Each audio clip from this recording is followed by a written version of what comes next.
Welcome to JSP morning news.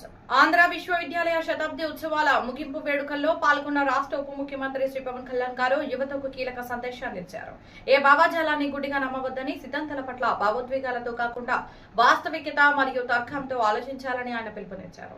1926లో మేధస్సు, సంస్కృతి, దేశ నిర్మాణం అనే 3 స్తంభాలపై ఏర్పాటైన ఆంధ్ర విశ్వవిద్యాలయం భారతీయ వారసత్వ సంపదకు చిహ్నమని కొనియాడారు. లోగోలోని అంతరార్థాన్ని వివరిస్తూ ఇక్కడి విద్యార్థులు కేవలం ఉద్యోగులుగా కాకుండా సమాజాన్ని మార్చే నాయకులుగా ఎదగాలని కోరారు. ప్రపంచాన్ని మార్చగల శక్తివంతమైన ఆయుధం విద్య అని ప్రధాని మోదీ గారి వికసిత భారత సీఎం చంద్రబాబు గారి నాయకత్వంలో జరుగుతున్న రాష్ట్ర పునర్నిర్మాణంలో యువతే నావికులు కావాలని స్పష్టం చేశారు. తన ఆఖరి శ్వాస వరకు భవిష్యత్తు తరాల కోసమే పనిచేస్తానని చెబుతూ యువతలో దాగి ఉన్న అపారమైన శక్తిని దేశాభివృద్ధికి ఉపయోగించాలని ఆయన ఉద్బోధించారు. మార్పు తీసుకొచ్చేది యువత మాత్రమే. దేశ భవిష్యత్తు, మన భవిష్యత్తుని పరిస్థితులు నిర్ణయించవు, మన ఆలోచనలు నిర్ణయిస్తాయి, మీ విలువలు నిర్ణయిస్తాయి, మీ చర్యలు నిర్ణయిస్తాయి.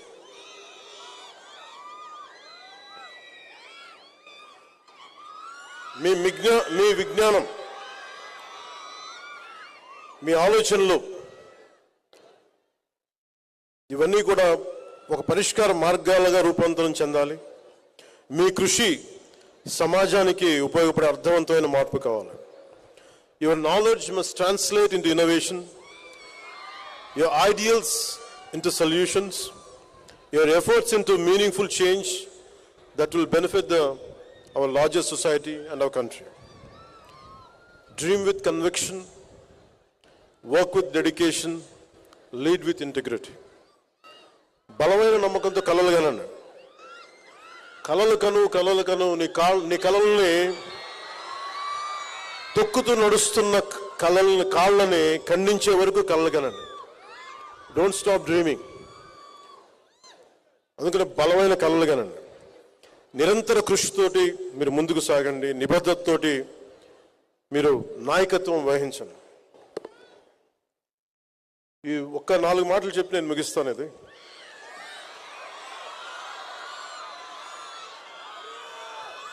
నేను పాలిటిక్స్కి నేను మెయిన్గా రావడానికి ఒకటి నన్ను తీసుకొచ్చింది, భావితరం. ఎందుకంటే చరిత్ర చదువుకుంటున్నప్పుడల్లా చాలాసార్లు నేను భగత్ సింగ్ త్యాగం గురించి చెప్తా ఉంటాను. అతని ఫిలాసఫీ కానీ, ఒక భగత్ సింగే కాదు, ఎంతోమంది మహానుభావులు చిన్న వయసులో చనిపోతే వాళ్ళ చావులు దేనికి వచ్చినాయి, ఎందుకు చనిపోయారు, ఏ త్యాగాల కోసం చనిపోయారు. మచిలీపట్నం కొబ్బరి తోటలో బాధితులకు అండగా ఎంపీ బాలశౌరి. అక్రమ కూల్చివేతలపై గర్జన. మచిలీపట్నం నగరంలోని కొబ్బరి తోట ప్రాంతంలో మున్సిపల్ అధికారుల నిబంధనలకు విరుద్ధంగా అక్రమంగా ఇళ్లను కూల్చివేయడంపై మచిలీపట్నం ఎంపీ వల్లభనేని బాలశౌరి గారు తీవ్ర ఆగ్రహం వ్యక్తం చేశారు. ఈ ఘటనలో సర్వం కోల్పోయిన బాధితులను ఆయన స్వయంగా పరామర్శించి వారికి ధైర్యం చెబుతూ అండగా ఉంటారని భరోసా ఇచ్చారు. ఈ సందర్భంగా ఆయన మాట్లాడుతూ పేదల ఇళ్లను కూల్చివేయడం అత్యంత దుర్మార్గమని, బాధితులకు న్యాయం జరిగే వరకు పోరాడుతానని స్పష్టం చేశారు. కూల్చివేతకు గురైన ఇంటిని అన్ని రకాల ప్రభుత్వ అనుమతులు తీసుకుని తానే స్వయంగా పునర్నిర్మిస్తానని ఈ సందర్భంగా ఆయన కీలక ప్రకటన చేశారు. ముఖ్యంగా జన సైనికులపై కక్ష సాధింపు చర్యలకు దిగితే సహించే ప్రసక్తి లేదని, కార్యకర్తలకు అన్యాయం జరిగితే అండగా నిలబడతామని అధికారులను హెచ్చరించారు. ఎంపీ గారి పర్యటనతో బాధితులు కొత్త ఆశలు చిగురించాయి. ఎటువంటి పర్ఫెక్ట్ ఆధారాలు లేకుండా కూల్చటం అనేది మా జనసేన కార్యకర్తలందరినీ కూడా చాలా బాధకు గురి చేసింది. నాకు చాలా మంది మెసేజ్లు పెట్టారు, కొన్ని వందల మంది ఫోన్లు చేశారు, జరిగినటువంటి సంఘటన గురించి వివరించారు. తర్వాత అనేక విషయాలు నేను కూడా సోషల్ మీడియాలో చూశాను. కొంతమంది లాయర్లు కూడా దాని గురించి ప్రెస్ మీట్ పెట్టినటువంటి కూడా వాస్తవాలు ఏంటి అనేది కూడా అవి కూడా మొత్తం కూడా గమనించారు.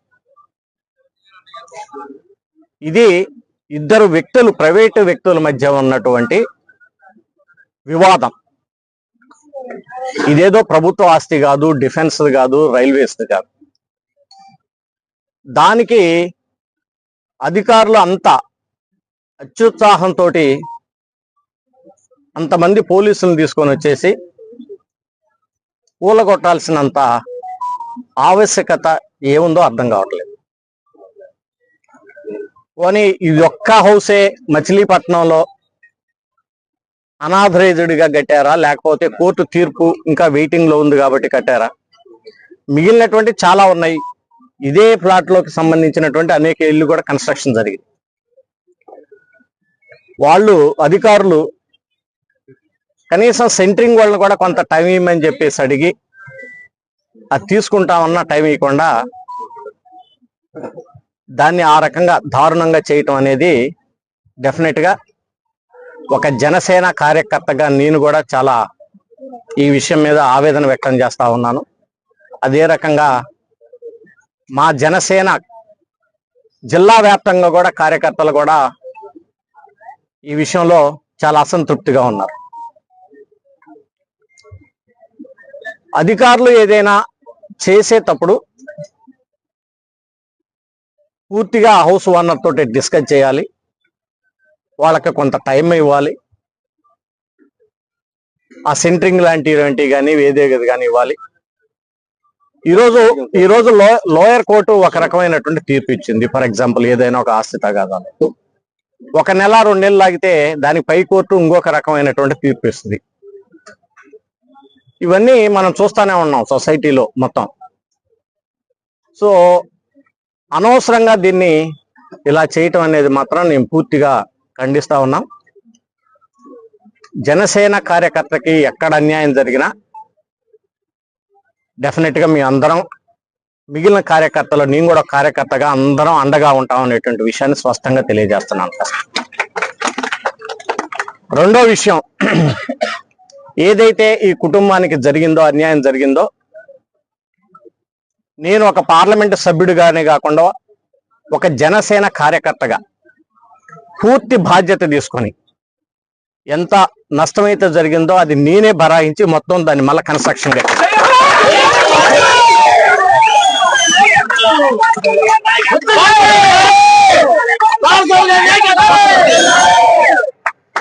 జనసేన అంటే ఒక యూనిటీ. ఎవరికి పక్కనోళ్ళకి ఏ అన్యాయం జరిగినా మీ అందరం కలిసి వస్తాం. బట్ జరిగినటువంటి సంఘటన మాత్రం తీవ్రంగా ఖండిస్తా ఉన్నాం.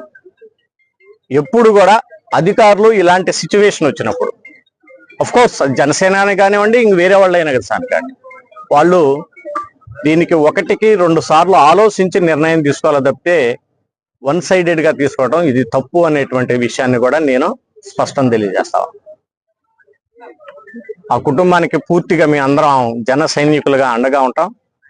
డెఫినెట్ గా వాళ్ళ ప్లాన్ లో అవన్నీ క్లియర్ చేసేసుకొని మళ్ళీ రీఅప్లై చేసుకుంటే నేను బాధ్యత తీసుకొని మొత్తం దాన్ని కన్స్ట్రక్షన్ చేపిస్తాను.